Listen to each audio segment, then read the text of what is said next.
activitatea noastră în această stagiune de toamnă a fundației, dar aș vrea să vă informez în primul rând că am realizat un lucru interesant și anume un nou site pe care îl puteți consulta. Nu vi-l prezint pe larg, nu vi-l vreau doar să vi-l semnalez pentru că el are câteva secțiuni foarte interesante, atât calendar al evenimentelor, cât și prezentarea domeniilor de interes, prezentarea fundației, istoricul fundației, structurile de conducere și așa mai departe. Nu intru în detalii. Știu că veți urmări cu mare interes site-ul, veți vedea și anunțurile și plus vom putea publica de acum încolo și contribuțiile dumneavoastră pe acest, în această modalitate modernă. Mă bucur, deci, din acest punct de vedere, că putem să introducem și în acest tip de memorie lucrările lui Nicolae Titulescu, unele dintre contribuțiile sună de la Moscova. Da. Da. E acordul acela care... Apropo de telefoane, eu am la telefonul meu, nu știu dacă dumneavoastră aveți, un buton care pot să-l pun pe silent telefonul. Deci, vă rog, dacă aveți un astfel de buton, să-l folosiți pentru următoarele 2 ore. Acum, în ceea ce privește dezbaterea, nu avem o dezbatere pe tip Chatham House, este o dezbatere deschisă. Am pregătit și un document de background. Sper că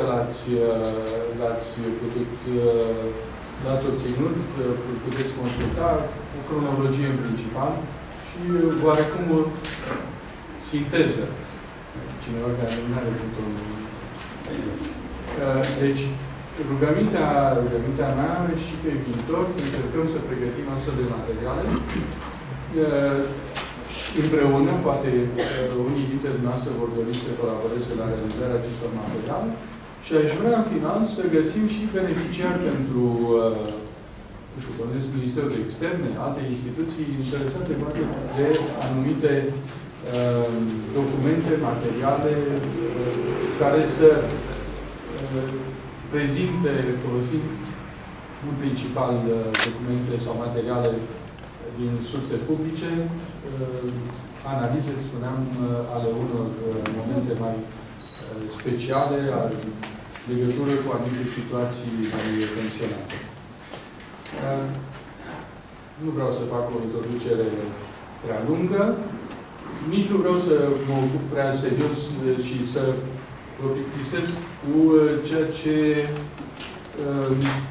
am simțit eu ca necesitate să fac în pregătirea acestei dezbateri, căutând diverse materiale, diverse idei și obținând unele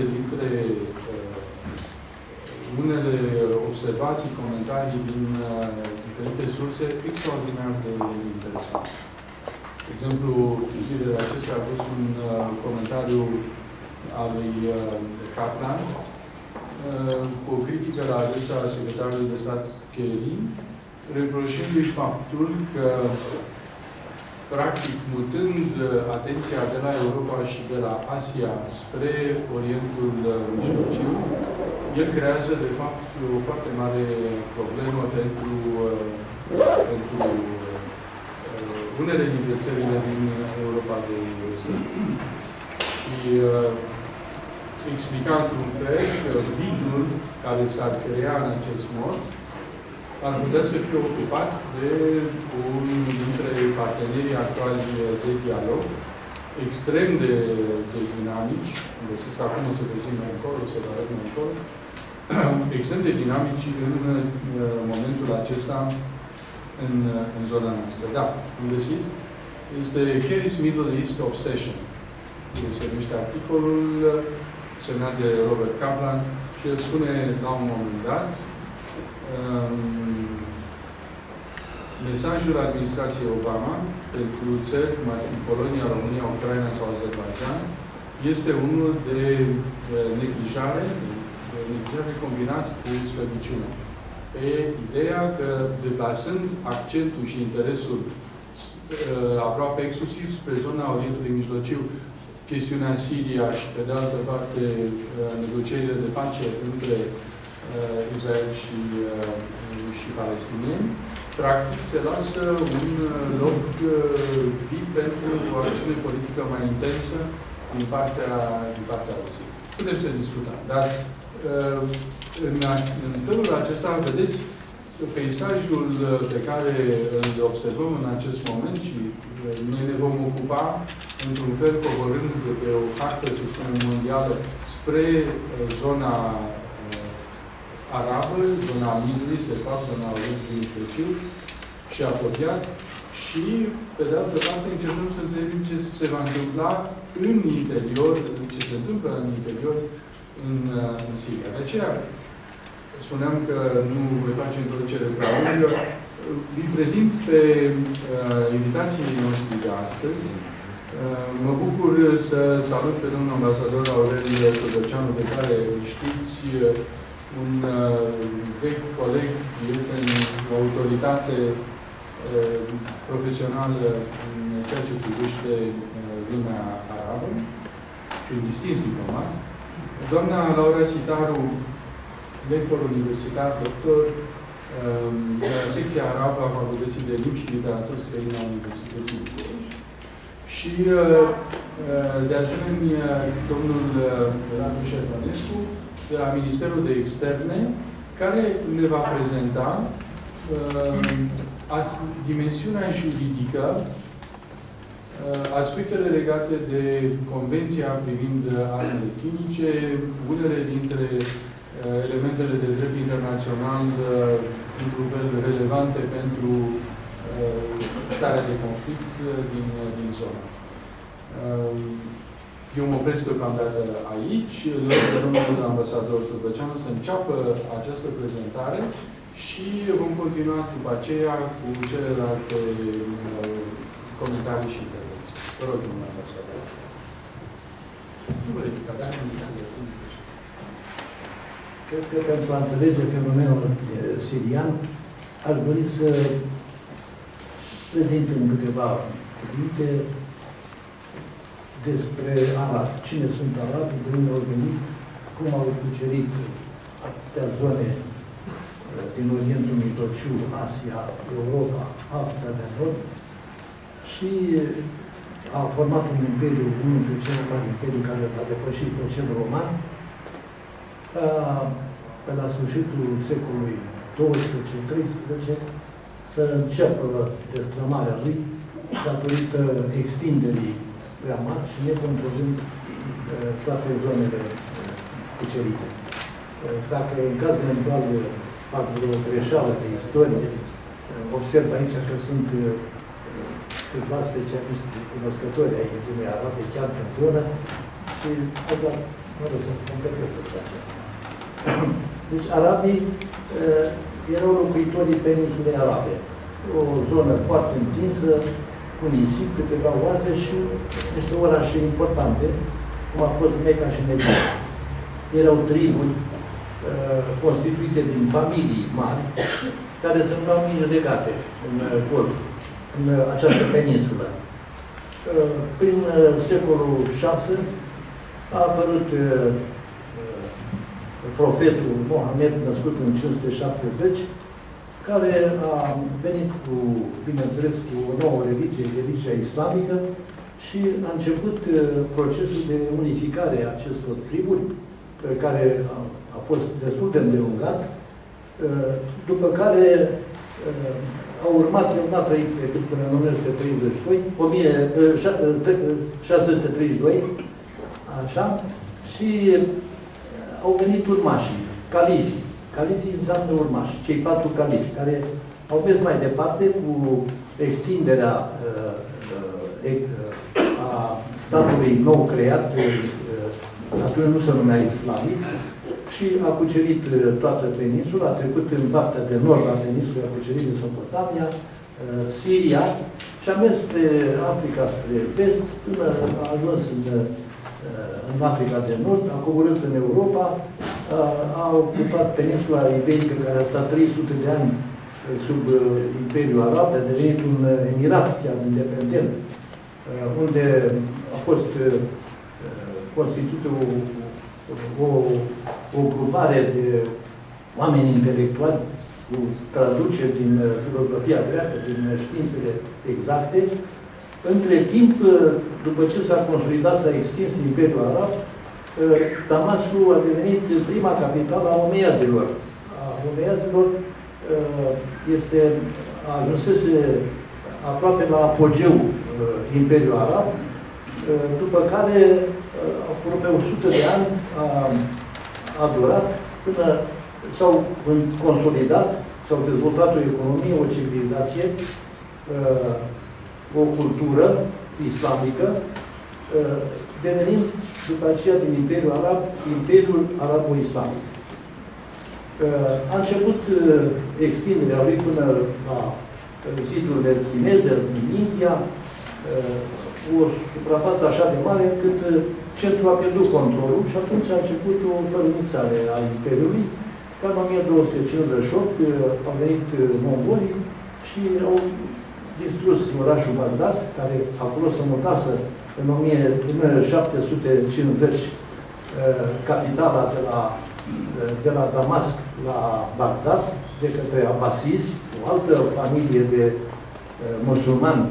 Era unchiul profetului Mohamed, Abbas, după care a început chiar un alt proces de consolidare economică, de arabizare a lumii cucerite de arabi și au ajuns să domine această lume care a profitat, Imperiul Arab a profitat de luptele existente între Imperiul Persan și Imperiul Roman, iar aceste triburi mari care se constituiseră în lumea arabo-islamică a Imperiului s-au constituit în formațiuni politice de sine stătătoare, până au apărut o comunitate, o formațiune de origine turcă.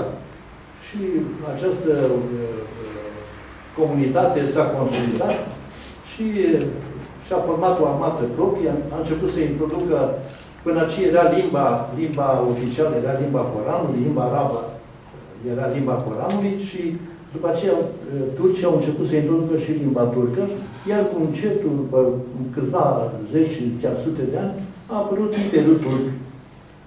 Așa s-a născut Imperiul Turc din Imperiul Arab. A venit primul război mondial, a fost, desfințat de, multe imperii, de care și Turcia, și zona a rămas sub tutela occidentală, adică a Franței și Marea Britanie. Văzând bogățiile care existau în subsolurile lumii din Orientul Mijlociu, au venit, bineînțeles, și americani. Și prin 1920 a început declarația lui Balfour, ministrul de externe britanic, în care a ridicat problema înființării, eu o spun mai pe scurt, a statului Israel. Au început să concentreze grupuri de cei din Europa, din alte zone ale lumii și s-au concentrat pe teritoriul actual al Palestinei și s-au format în 1947 cu ajutorul marilor puteri, s-a constituit statul Israel, care a fost în contradicție cu dorința și voința locuitorilor palestinieni, care vreau să trăiască în pace împreună în continuare. Au venit evenimentele celui de-al doilea război mondial, după care a început acest sentiment național al lumii arabe și s-a constituit pe baza zonelor care sunt astăzi de statele arabe, s-au construit grupări politice care au acționat pentru obținerea independenței. Și astfel, din 1945, 44, 45, a început să apară statele arabe, unele independente, chiar, mă rog, cu ideea de a înființa Liga Arabă de la Cairo pentru a demonstra lumii forța și capacitatea țărilor arabe nou apărute pe harta geografică a zonei din Orientul Mijlociu. În 1955, în 1946, Siria a obținut independența. Și România a stabilit relații diplomatice cu Siria în 1955. Relațiile au fost destul de bune și înainte. Nu vreau să intru în ele. România, domnitorii țărilor române au sprijinit foarte mult centrele creștine din lumea arabă și în special care erau concentrate în Siria și în Egipt, la Alexandria. Dar Siria, da, zona asta, Anatolii astăzi, care este teritoriul turcesc, acolo exista o puternică comunitate siriană creștină și, mă rog, după atâtea războaie, turcii au revenit și au recuperat zona respectivă. Siria a rămas în limitele ei. Imediat după 90, după 1920, a apărut Marea Britanie și Franța, care și-au împărțit, au început lupta pentru zone de influență, datorită descoperirilor chiar incipiente a bogăților subsolului statelor din Orientul Mijlociu și Anglia a rămas să ocupe de protectoratul, ca protecție, a preluat Palestina și Irakul, iar Franța a luat Siria și Libanul. Au devenit, după 46 independente, în 1963, tatăl actualului președinte Hafez al-Assad, printr-o lovitură de stat, l-a înlăturat pe fostul președinte Atasi și din 1967 guvernează familia în Assad. E adevărat că a fost, după, mă rog, toate rezultatele, o conducere dictatorială, dar cu o anumită flexibilitate. De exemplu, sirienii aveau liberă circulație în toată lumea, ei aveau restricții pe plan intern și, în primul rând, restricție să nu cumva să acționeze sau să vorbească sau acționeze împotriva familiei președintelui Hafez al-Assad. Acum câțiva ani de zile a murit și președintele Hafez al-Assad, care era general, așa, a venit fiul Bashar al-Assad, un băiat de 48 de ani, care a fost în Marea Britanie, medic oftalmolog, căsătorit cu o britanică și a venit la puterea statului. În continuare, a trebuit să aplice, a vrut să facă, să aplice politica dictatorială a tatălui său. Ei, familia Al-Assad face parte din etnia alauită. Alauită este o etnie religioasă, care vine și ea tot din timpuri îndepărtate, în perioada profetului Mohamed, pe baza unor familii care s-au consolidat pe parcursul timpului și a intrat în contradicție cu suniții, șiiții mai puțini, că nu erau, cu creștinii, iar în ultimii ani s-au acutizat aceste relații sau de importare și au apărut ciocniri, pentru prima dată ciocniri militare. S-au grupat suniții cu creștinii, au apărut în ciocnirile astea și curzii, două grupări kurde care erau nemulțumite de statutul pe care îl aveau. Partea de nord-est a Siriei erau curzi care nu aveau identitate, să spune că nici astăzi nu au nicio legitimație, nu au pașapoarte, ei nu pot să sunt lipsiți complet de drepturi. Și a mai apărut o parte curdă la frontiera cu Turcia, în partea de sud, de nord-vest, pro-turcă, care au intrat și ei în un conflict armat cu guvernul lui Bashar al-Assad. Alte grupări mai sunt suniții, care o grupare foarte puternică, în care s-au alăturat și creștinii și au început să-și organizeze armată. O parte din, să zice că mulți din soldații sirieni ar fi dezertat și au trecut de partea suniților, dar întâmplarea și necazurile care au apărut este că au apărut și forțe străine de sirieni care au fost stimulate de așa zisă primăvară arabă, care de altfel n-a fost primăvară arabă, după părerea mea, în 1910, în 2010 a început cu Tunisul. Erau într-adevăr, eu am cunoscut că au existat regimuri dictatoriale, dar după părerea mea, Occidentul trebuia să-i lase pe local, țările respectiv, populația, să acționeze fără stimulente nebine gândite din afară. Au început, de exemplu, să trimită întâi informații antiguvernamentale, să sugereze o revoltă generală.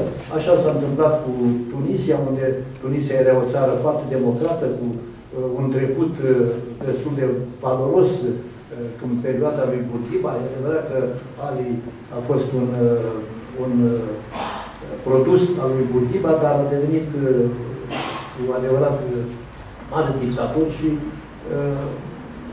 a produs o explozie în politica internă siriană. Dar ne întoarcem în Libia, ce a făcut în Libia. În Libia s-a produs niște necazuri și mai mari.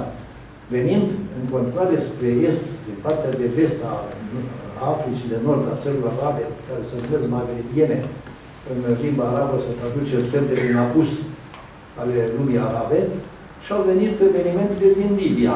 În Libia, pare rău să spun, eu am stat 5 ani de zile, am găsit ambasada României acolo, și Gaddafi era într-adevăr un politician aparte. Nu, n-am întâlnit așa un om, dar în același timp era un patriot. Cu toate acestea, după ce a livrat petrol Franței și altor țări occidentale, acestea și Italiei, acestea au sprijinit chiar militar acțiunile împotriva lui Gaddafi. Uitați-vă astăzi ce se petrece astăzi în Siria, Măcel. Au apărut extremiști musulmani din diferite zone ale lumii islamice și aici, făcând o paranteză, lucrul acesta a început din 1909, la începutul anilor 90 cu Algeria, unde a apărut primul focar de conflict între algerieni și mujahidini veniți în urma războiului care încetase deja între ruși, între Uniunea Sovietică și Afganistan. După ce rușii s-au retras, ei s-au refugiat și au venit spre Algeria. S-au concentrat, însă Algeria, având o armată regulată, bine pusă la punct, i-au lichidat. După câteva luni de zile, a terminat cu ei. Dar aceștia n-au murit toți. S-au născut și alții. Și lumea islamică extremistă are, la ora actuală, după părerea mea, are o evoluție pe care nu trebuie nesocotită și de care trebuie ținută seama, pentru că acționează foarte dur până când foarte mulți s-au omorat și în mișcarea Al-Qaeda. Aceste mișcări extremiste și Al-Qaeda au apătut și în Egipt, stimulate în continuare de Occident, care, după părerea mea, a dus o politică neînțeleaptă, nejudicioasă, nebine studiată de la început și s-a creat în nordul Africii o situație de nedescris la ora actuală. Nu, e foarte greu să ne dăm seama ce viitor și cât mai durează această stare de confuzii și de conflicte. Și a venit și în Siria. În Siria, așa după cum am observat, există grupări multiple care luptă împotriva lui Hafez al-Assad. Bashar al-Assad, are la fel o armată puternică. El, pe plan extern, se bucură de susținerea rușilor. Rușii au o bază militară în Tartus și chiar acum, când a apărut acest nou episod cu folosirea armei chimice, ei au propus, chiar guvernul Assad a propus ca să-și transfere depozitele de arme și de rachete în zona Tartusului. Pentru că, după părerea mea, să fie acoperite de perdeaua creată de prezența rusească acolo față de atacul pe care s-au așteptat, se așteaptă de la americani. Acum se zice că acest proces de distrugere a durat circa 12 ani. Bineînțeles că se discută, probabil că este și o supapă de ieșire dintr-o situație delicată și americanilor care s-au grăbit să comunice și să atace Siria. A fost o reacție nedorită chiar și de luptătorii sirienilor care nu fac parte din rândul celor străini pe teritoriul sirian, adică suniții și creștinii și alte familii nu doresc o intervenție americană în treburile interne ale Siriei și mai ales militară. La ora actuală, după părerea mea, este o stare de asemenea confuză. Eu personal n-aș vrea să trag, că nu pot trag o concluzie ce viitor are această situație, dar așa din discuțiile pe care am mai avut și eu cu prietenii ambasadori arabi acreditați la București, s-ar părea ca la anul există alegeri prezidențiale în Siria. Întotdeauna alegerile prezidențiale în Siria au fost câștigate de președinți cu peste 98-99%. Așa. Nu discutăm cum, pentru că să subînțelege. Iar în momentul de față este o părere că americanii și rușii încearcă să găsească o soluție cu privire la viitorul armelor chimice. Este o stare de stand-by în Siria și, mă rog, să vedem până la urmă ce rezultate vor avea aceste tratative. Propunerea rusească cu privire la distrugerea armelor a fost binevenită și pentru americani, și pentru unii, și pentru alții. Ea a fost convenită, după părerea mea, dinainte de a o anunța de sirieni și ruși, ca atunci rușii, când au anunțat-o, a fost, mă rog, un happy end pentru americani. Au scăpat și ei de starea asta, de pregătire a atacurilor. Eu, dacă mai e ceva, pe parcurs, da. Mulțumesc foarte mult, domnule ambasador, pentru această introducere. Lumea arabă este o lume extrem de complexă și, sigur, înainte de a ne îndrepta spre unele concluzii provizorii, desigur, trebuie să facem un efort pentru a înțelege, pe de o parte, istoria zonei, interesele în zonă.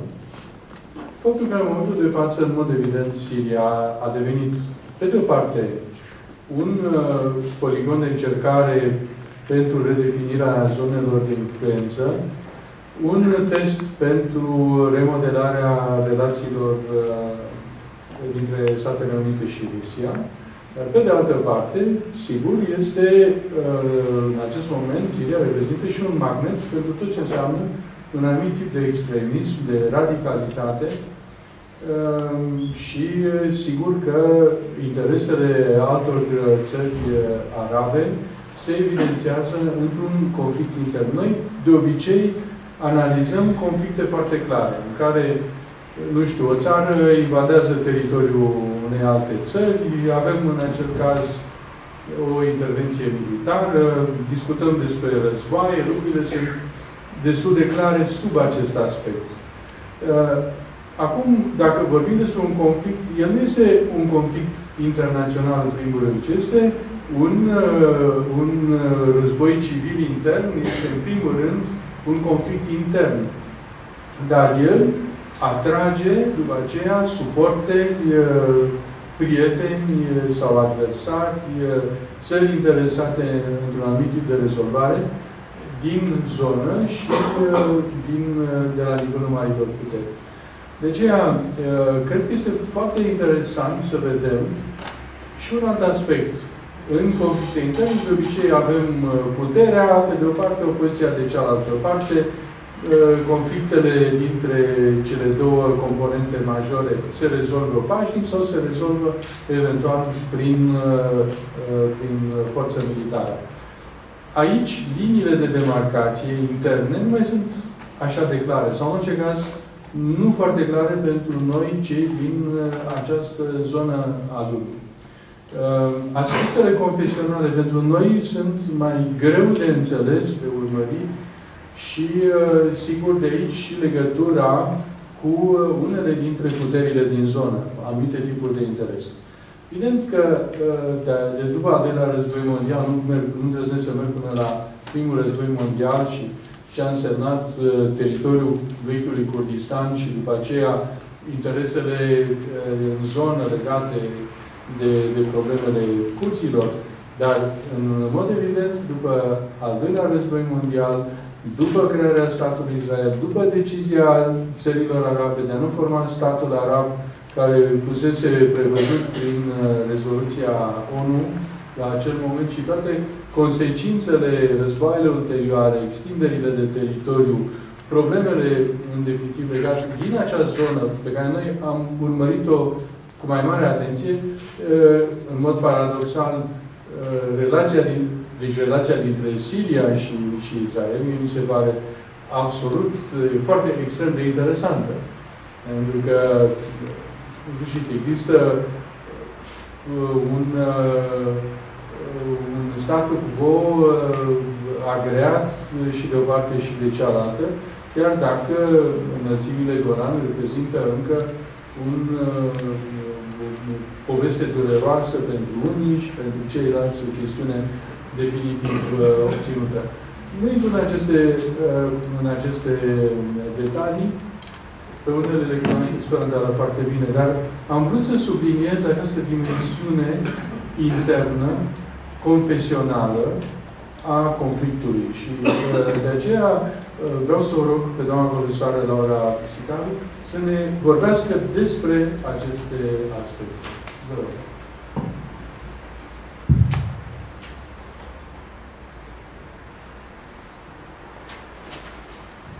Mulțumesc.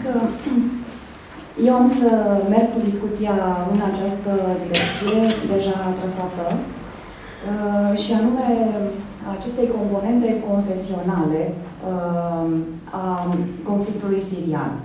Sigur, de la bun început s-a încercat acreditarea ideii că în Siria este un conflict confesional, în primul rând, un conflict, sigur, care merge pe schema clasică, sigur spun clasică pentru istoria islamului, și anume eterna rivalitate, dacă vreți, între o zonă sunită, majoritară, ideologică și numeric, și între, sigur, zona șiită, care este minoritară.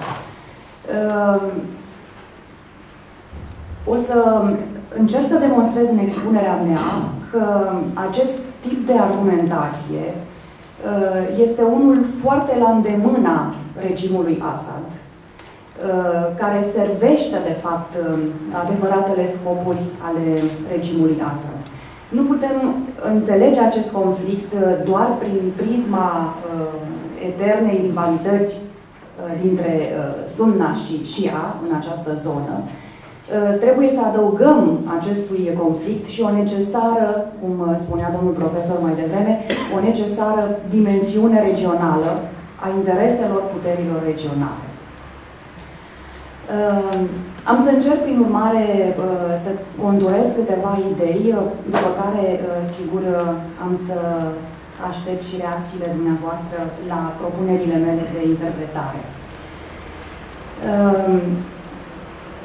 Am să încep prin a-l cita pe un fost ministru libanez de finanțe, între timp devenit un respectabil profesor în Occident cu numeroase lucrări în sfera studiilor de specialitate, mă refer la Middle East Studies. Este vorba de George Corn, care făcea referire într-un recent material la recăderea civilizațiilor în ceea ce el numește nivelul identităților primare. Conflictele zilelor noastre fiind reduse sau prezentate în dimensiunile lor antropologice și culturale, nu departe, sigur, de celebra grilă de interpretare propusă de Samuel Huntington cu deja 10 de ani în urmă. O discuție purtată în acești termeni simplifică fără îndoială complexitatea unui conflict, trecând sub tăcere componente importante ale acestuia, care țin de istorie, de configurarea regională a diverselor interese naționale. Mărcile comunitare sau, în alte cazuri, dacă doriți, confesionale, au confiscat și alte conflicte, confiscat cu ghilimele, în diverse regiuni ale lumii.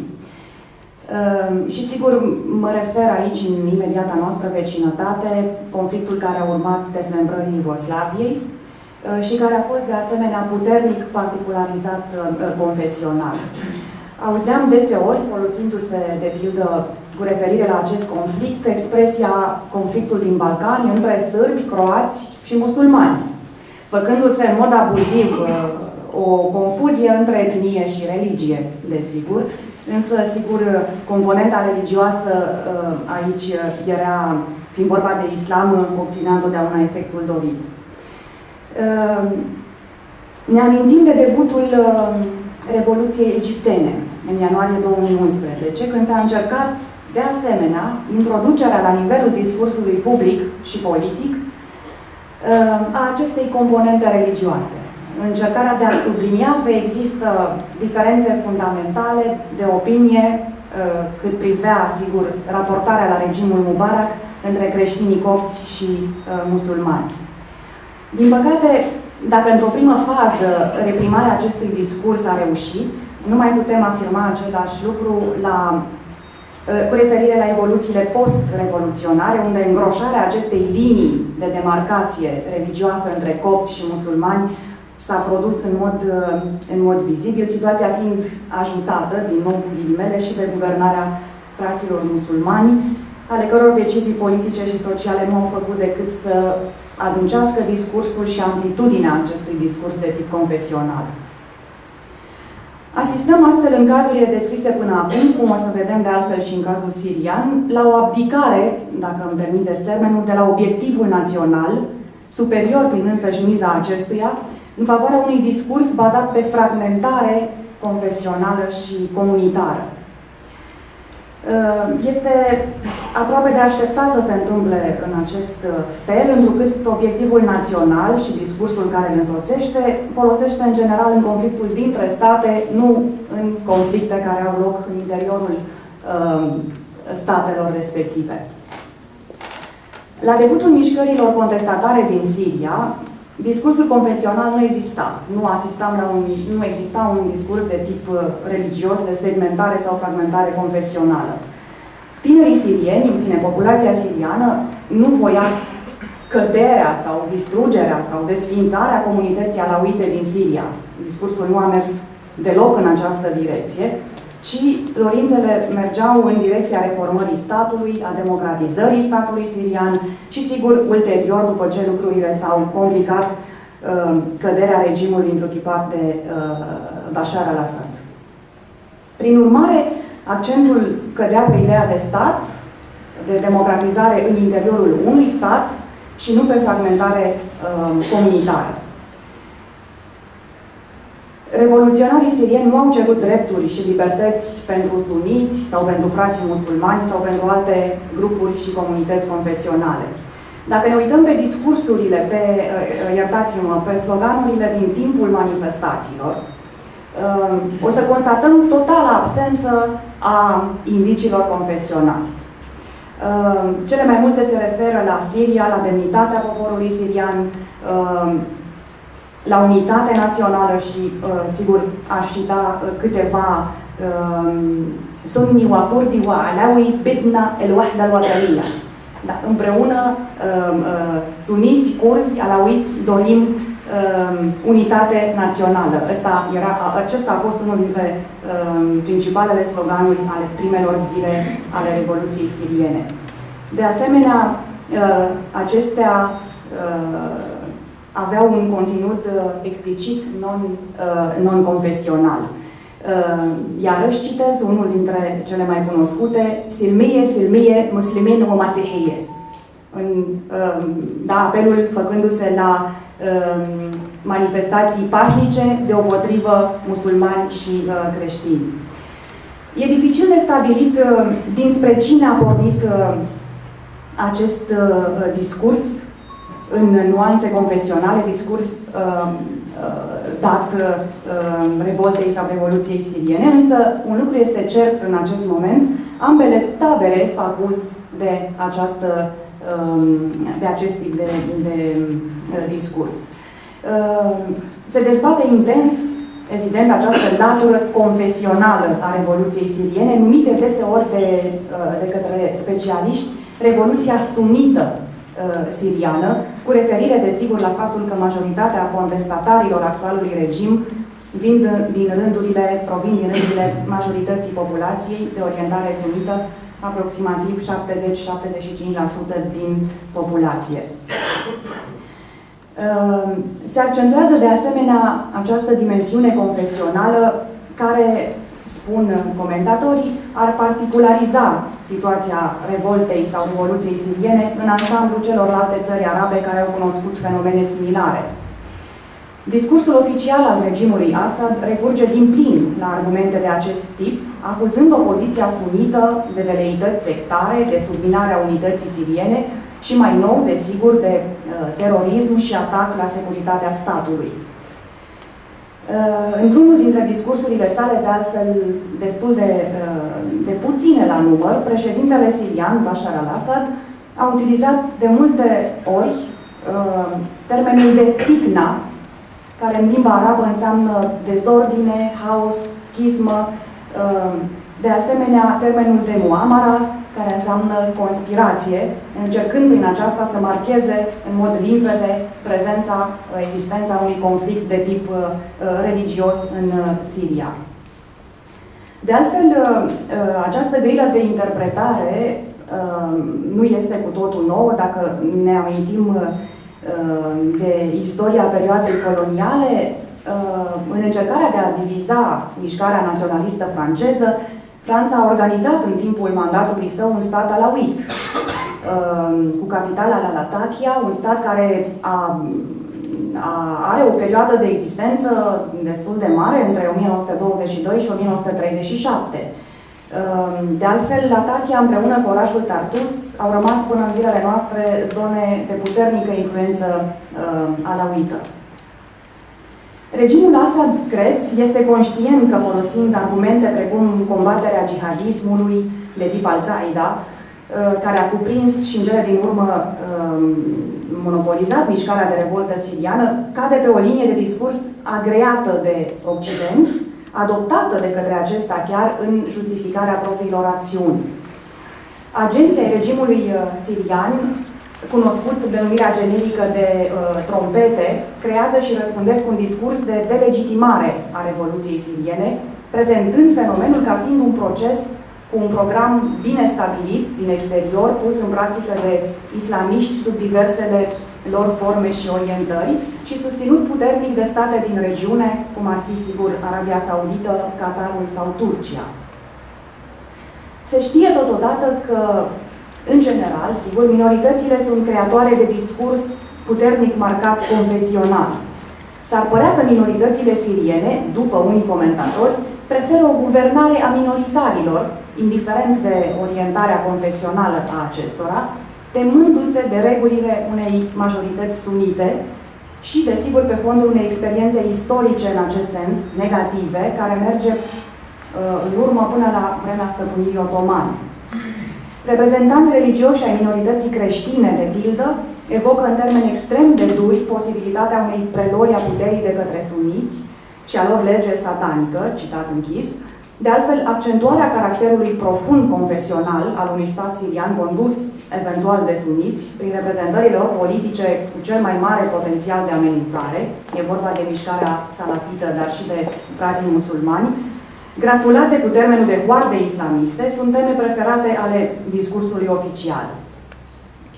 Însă, discursul confesional sau accentuarea acestei lature religioase și confesionale nu este numai arma regimului. Voci ale opoziției, de asemenea, au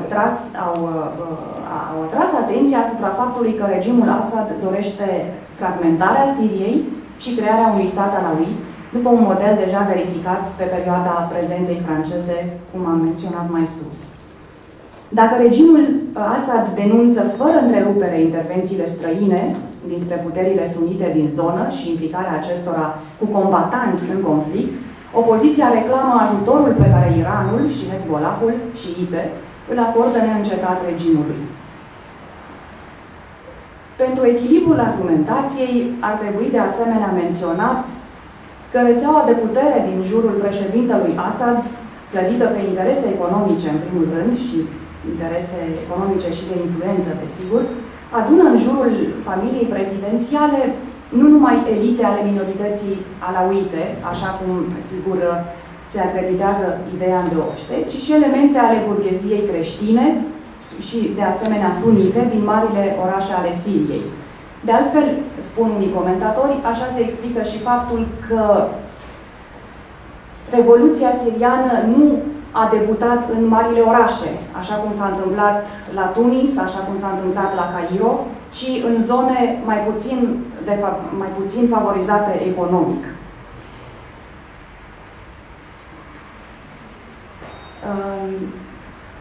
Sigur, cert este că, în momentul de față, forțele de opoziție par dominate de o anumită orientare ideologică, sigur, cea mai vizibilă este cea islamistă, și, de asemenea, este extrem de interesant că alte voci se aud tot mai greu din zona opoziției siriene, sau, sigur, dacă se aud, nu știm exact ce grad de reprezentativitate au. Desigur, dincolo de această discuție, să o numim mai degrabă terminologică, pare tot mai limpede că ideea de revoluție, în sensul de dicționar al termenului, a fost de mult depășită în Siria de chiar evoluțiile de pe teren. Ceea ce a început ca o revoluție s-a transformat într-un context complex, care particularizează, cum spuneam și mai înainte, situația din Siria, prin raportare la alte evenimente revoluționare majore din regiune, într-un conflict armat.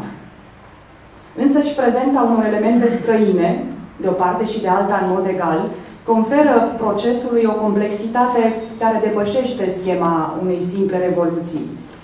Specialiștii ai acestui spațiu au avertizat încă din martie 2011 asupra faptului că militarizarea Revoluției siriene este inevitabilă prin comparație cu ceea ce s-a întâmplat în Tunisia sau Egipt.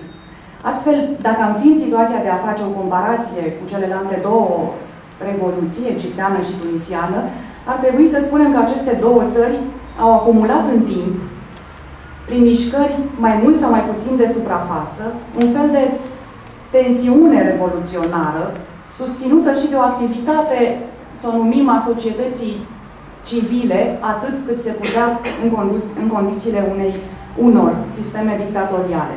În Siria, în schimb, controlul regimului a fost atât de puternic încât aceste inițiative și mișcări ale societății, să o numim civile,